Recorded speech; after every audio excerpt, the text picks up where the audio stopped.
All right, well, Winsboro has been known as one of the most patriotic cities in Louisiana for decades, and today it shined as residents paid tribute to a fallen hero.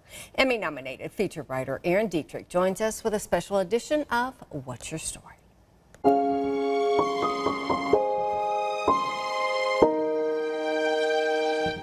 This area is home to thousands of veterans and war heroes. This evening, we shine the spotlight on one. It's a remarkable tale that unfortunately took 8 decades to tell. They are a great comfort to me, and I do love them. Fort Necessity's Janice Hensley has never considered herself a history buff, but stories of a family war hero have sparked her interest. I never knew him, never got to meet him, but we always had his picture hanging on the wall. Willie Jones' story is more than just an excerpt from a book. Yeah, it's an incredible story. After surviving the Bataan Death March, the staff sergeant died at the age of 21 of malaria.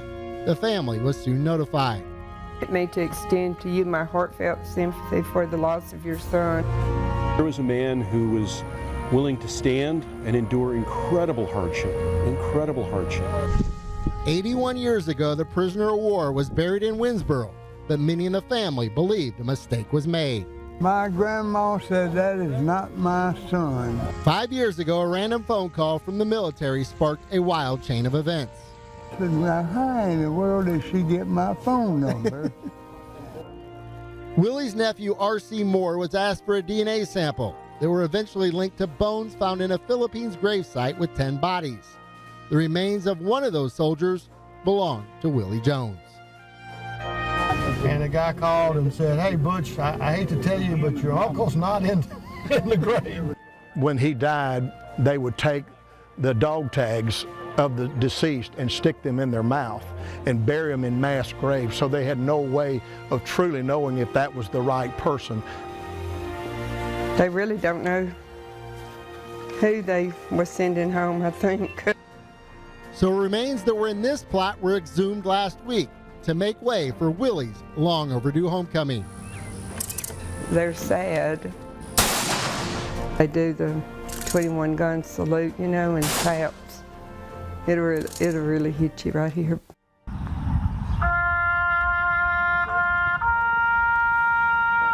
It's very, very emotional every time.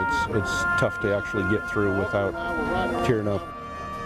My heart swells with pride because of the patriotism. 81 years after his death, Jones is getting his flowers thanks to DNA. It's absolutely amazing. The technology to be able to do that is absolutely amazing. And you know, the thing is, going forward, we won't have unknown soldiers anymore. The sacred oath of leaving no soldier behind hits home for this Northeast Louisiana community. And being buried in American soil, being buried in his hometown. Jones's story now has a conclusion. His family can now answer the question.